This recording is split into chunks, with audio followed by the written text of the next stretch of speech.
बिहार को क्या मिला? हम्म। बिहार वासियों ने हम सब मिलके उस टाइम में, ऐसा तो मानसिकता था नहीं, हम तो तभी पार्टी में नहीं थे, एक आम नागरिक थे और अभी भी हैं, लेकिन एक पार्टी के उस उद्देश्य से अभी दायित्व है। तो बिहार को क्या दिया? हमें ये बताइए, बीजेपी में एक तरफ से बड़ी बड़ी पार्टी है, मतलब बीजेपी है, नीतीश कुमार है, उनके बाद जो है हम है, उनके बाद चिराग पासवान की पार्टी है, और इधर जो है आरजेडी में केवल दो ही है, एक मुकेश सहनी है, एक तेजस्वी जी है। क्या लगता है बीजेपी जो है, मतलब आरजेडी फिर भी टक्कर दे पाएगी बीजेपी को बिहार में? जब गठबंधन की बात करते हैं तो ये बताइए, पप्पू यादव जो पूर्णिया से चुनाव लड़ने वाले थे तो उन्हें कांग्रेस की तरफ से रजामंदी था टिकट देने के लिए, लेकिन तेजस्वी जो है उनको टिकट नहीं दिया। क्या कहना चाहेंगे आप? मेरा आपसे सवाल ये है, तेजस्वी जो कह रहे हैं कि 17 महीने में मैंने वो कर दिखाया जो आज तक कोई नहीं किया, जरा गौर कीजिए, जब 17 महीने में तेजस्वी ने 5 लाख लोगों को रोजगार दिया तो 15 वर्षों से 20 वर्षों से उनकी राजगद्दी थी, उन्होंने क्या सब किया, सो कहिए। नमस्कार, आप देख रहे हैं पब्लिक खबर 24 में हूं आपके साथ प्रमोद कुमार।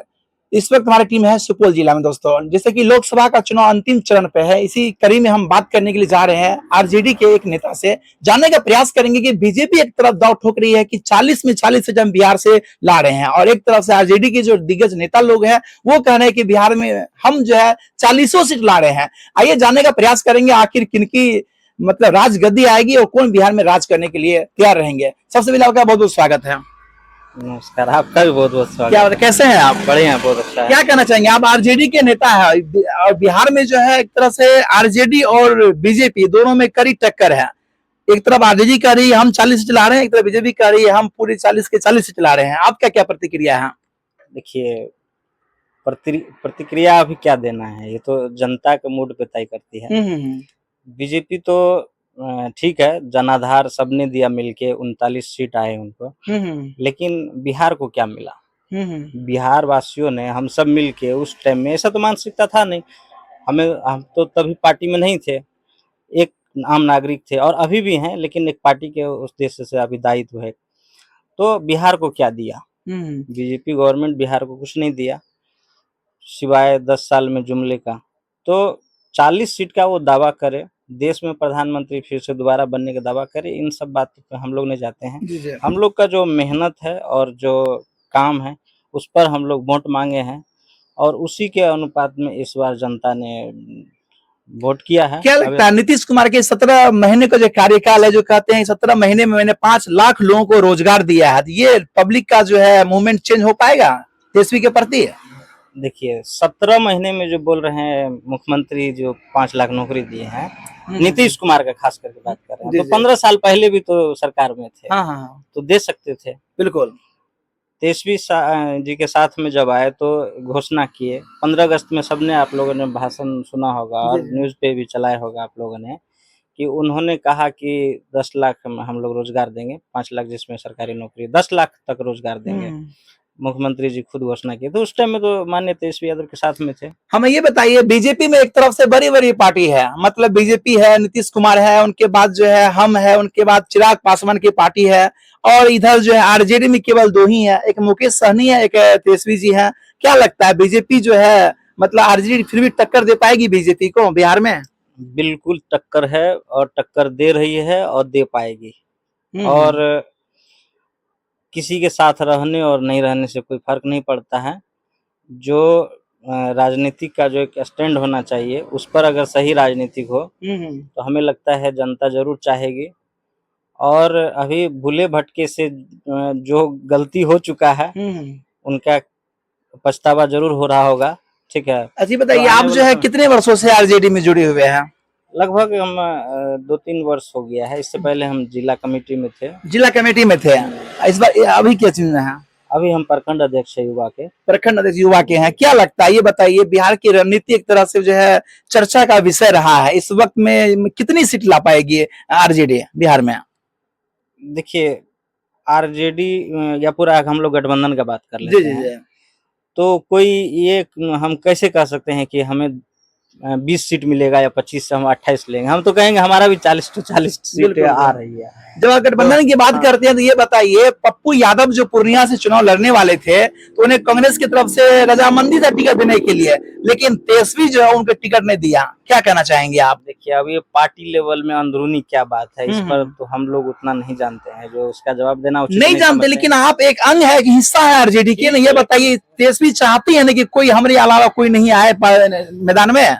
अब ये कैसे कर सकते हैं मेरे अलावा ना आए, क्योंकि देखिए पहले से वहाँ टिकट तय इसीलिए मैं कह रहा हूँ, क्योंकि पूर्णिया में जब तेजस्वी का जनसभा हो रहा था तो वहां पे बोला तेजस्वी कि एनडीए या इंडिया, बाकी किसी को मत वोट दीजिए, या अगर हमको नहीं देना है तो इंडिया मतलब एनडीए को दीजिए, यानी कि वहां पे तीसरे किसी को वोट मत दीजिए आप लोग, इसे खुद तेजस्वी ने बीजेपी का प्रचार किया, क्या कहेंगे आप? अब इस बात में कितनी सच्चाई, हम इस बात को नहीं, ऑन रिकॉर्ड है, मैं दिखा सकता हूँ आपको वीडियो। ठीक है, लेकिन देखिए वहाँ टिकट फाइनल हो गया था, तब ये बात आई थी कि वहाँ पप्पू यादव अपना सीट जो है निर्दलीय ही लड़ेंगे, लेकिन वो पूर्णिया नहीं छोड़ रहे हैं, ठीक है। जी जी। तो ये उनका खूबी हम मानते हैं, पप्पू यादव बहुत अच्छा नेता है, इसमें कहीं कोई दिक्कत नहीं है। और नेता किसका होना चाहिए? गरीब का, जनता का। तो वो सब दिन समाज में रहा है, गरीब का भलाई किया है, जनता का सेवा किया है, वो लड़ा है अपना, ठीक है, और उनका जो भी हो। मेरा आपसे सवाल ये है, तेजस्वी जो कह रहे हैं कि 17 महीने में मैंने वो कर दिखाया जो आज तक कोई नहीं किया, जरा गौर कीजिए, जब 17 महीने में तेजस्वी ने 5 लाख लोगों को रोजगार दिया तो 15 वर्षों से 20 वर्षों से उनकी राजगद्दी थी, उन्होंने क्या सब किया, सो कही है? किसकी बात कर रहे हैं? तेजस्वी के बारे में बात कर रहा हूँ। पब्लिक का कहना है कि सब 17 महीने में उन्होंने 5 लाख को रोजगार दिया, तो उनकी भी सरकार थी 15-20 वर्षों में, वो क्या किया, सो कही है? देखिए उस टाइम में लालू प्रसाद यादव की सरकार थी, और लालू प्रसाद के रहते हुए ऐसा नहीं हम कह सकते हैं कि कोई काम नहीं हुआ। जो लालू प्रसाद यादव ने जो काम किया है ना, उसी के बदौलत आज हम माइक पे बोल रहे हैं। और जितना गरीब दलित पिछड़ा था ना, जो कभी नहीं सोच सकता था कि हम कभी राजनीतिक भी करेंगे, उसको एक मंच पे लाके खड़ा कर दिया और एमएलए एमपी बना के आज बैठा दिया है।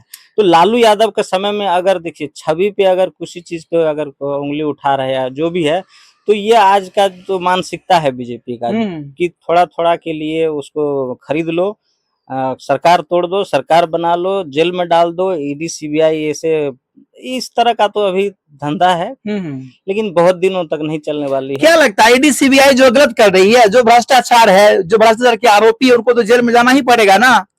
अभी लिस्ट निकालेंगे, आप ही निकाल के देखिएगा। जो बीजेपी में शामिल हुआ है उसमें कम भ्रष्टाचारी नहीं है, चाहे वो बलात्कारी हो, चाहे भ्रष्टाचारी हो, लेकिन क्या हुआ बीजेपी के शासन में? अच्छा ये बताइए, कहीं ना कहीं उसका सब दूध जो बोलते हैं ना, दूध में धुला हुआ। अच्छा मेरा आपसे सवाल ये है कि इस बार जो लोकसभा का चुनाव लड़ी गई है, तो आरजेडी का मुद्दा क्या रहा, एजेंडा क्या था, किसको लेकर चुनाव लड़ी गई थी? देखिए चुनाव होता है, मुद्दे का ही चुनाव होता है। क्या था एजेंडा, क्या था बिहार में, किसको लेकर के? बिहार में एजेंडा यही है, जो रोजगार है रोजगार पे है। जैसे अभी कुछ गरीब तबके को जो 5 किलो राशन है उस पर अगर चल रहे हैं बात, तो उसका 10 किलो किया जाएगा, उसको राशन फ्री में 10 किलो दिया जाएगा। साथ ही गरीब परिवार में जो भी महिला है उसके नाम से 1 लाख रुपया प्रत्येक वर्ष का जो घोषणा किया गया है। बिल्कुल कह रहे हैं कि 5 किलो की जगह 10 किलो किया जाएगा, लेकिन ये अपनी सरकार जब थी तेजस्वी की तब क्यों नहीं किया वो, जब उनके पिता की सरकार थी तब क्यों नहीं किया वो? देखिए ये राशन वाली जो बात है ना, शायद आप लोग को जानकारी होगा या नहीं होगा, तभी जानकारी कर लीजिएगा। ये तेजस्वी की सरकार में, कोई नरेंद्र मोदी की सरकार में ये चीजें लागू नहीं हुआ था। जब रामविलास पासवान केंद्र मंत्री थे तो उन्होंने इस चीज को लागू करवाया था। अब उस उतना पुराना बात हमको याद नहीं है कि किस सरकार में, किसकी सरकार में मंत्री थे, लेकिन ये माननीय रामविलास पासवान का देन है जो 5 किलो का अनाज का व्यवस्था किया गया था, ठीक है, और सुचारू रूप से चल रहा है। तो कोई नरेंद्र मोदी आके कर देते तो एक नया चीज होता है कि वो चावल देना शुरू किया, राशन देना। कोटा इससे पहले था या नहीं था, आप बताइए? बिल्कुल था। तो कोटा से हम लोग यही, मेरा आपसे सवाल अब ये रहेगा कि इस बार जो चुनाव लड़ी गई है इसमें कहा गया कि इस बार भी 400 पार, आपका क्या इरादा है? देखिए 400 पार तो कहने के लिए तो कहेगा कि 400 पार है, लेकिन इस बार 400 पार होने वाला नहीं है। 400 पार क्या कितना इस बार होने वाला है वो तो रिजल्ट आएगा तो हम लोग, वैसे हम लोग हवाबाजी में बात नहीं करते हैं, कोई आकलन भी करते। चलिए बिहार की बात करते हैं, बिहार में कितनी सीट ला रहे हैं आप लोग? बिहार में कितनी सीट ला रहे हैं, हम तो कहेंगे हमारी 40 सीट आए, हमारी आए 40। क्या बात है, 40 आ जाए, हमारी 40 आ जाए इसमें।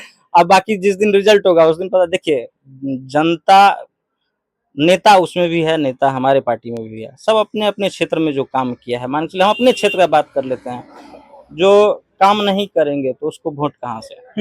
अब भाई नरेंद्र मोदी केंद्र में अगर लगता है आपको अच्छा काम है, उसके नाम पे अगर कोई वोट दे रहा है तो वो कैंडिडेट के लिए उसका नरेंद्र मोदी से वाहवाही ले रहे हैं, लेकिन एगो मतलब बता रहे हैं। लेकिन हमारे समाज में सोचने की आवश्यकता है कि केंद्र सरकार जो भी फंड होता है वो बिहार सरकार को दे और उससे धरातल पे जमीनी स्तर पे गांव-गांव घर-घर अगर वो चीज पहुंचे तभी हम समझेंगे कि मेरा कैंडिडेट अच्छा है। तो हम लोग के कैंडिडेट में ऐसा है, युवा है, काम करने का। अगर केंद्र से कुछ भी आएगा या बिहार सरकार से कोई फंड होगा अगर संसदीय क्षेत्र में उसका आता है तो वो घर-घर जाएगा, निश्चित रूप से जाएगा, उसमें कोई दिक्कत। चलिए आगे जाते जाते हमारे दर्शकों से क्या कहना चाहेंगे, साथ ही बिहार के तमाम जनताओं को क्या अपील करना चाहेंगे आप? यही अपील करना चाहते हैं कि अभी तो कुछ 3 चरण ही चुनाव के हुए हैं, चौथा का, और अभी 7 चरण में होना था, जो अभी कुछ चरण बाकी है। आप लोग जहाँ भी है मुद्दे पर वोट कीजिए, हिंदू मुस्लिम मंदिर मस्जिद के नाम पे मत कीजिए। अगर आपके क्षेत्र में चाहे वो बीजेपी का नेता हो, चाहे हमारे गठबंधन से अगर कोई प्रत्याशी है और आप पहले जो काम किया है उसको देखते हुए हमारे प्रत्याशी को जिताने का प्रयास कीजिए, बदलाव कीजिए, महागठबंधन को जिताइए, हर क्षेत्र से आपका भविष्य अच्छा रहेगा। अपना परिचय बता दीजिए। मेरा नाम सुमन कुमार पासवान है, प्रखंड अध्यक्ष युवा बसंतपुर। तो ये मेरे साथ है सुमन कुमार पासवान जी, जिन्होंने आपको बेबाकी से सुना, जो कि हर सवालों का जवाब ये दिए। इनके जवाब से आप कितना सहमत है, अपना राय कमेंट करके हमें जरूर बताएं। और आप देखते रहे पब्लिक सपोर्ट 24 में प्रमोद कुमार। धन्यवाद, जय हिंद।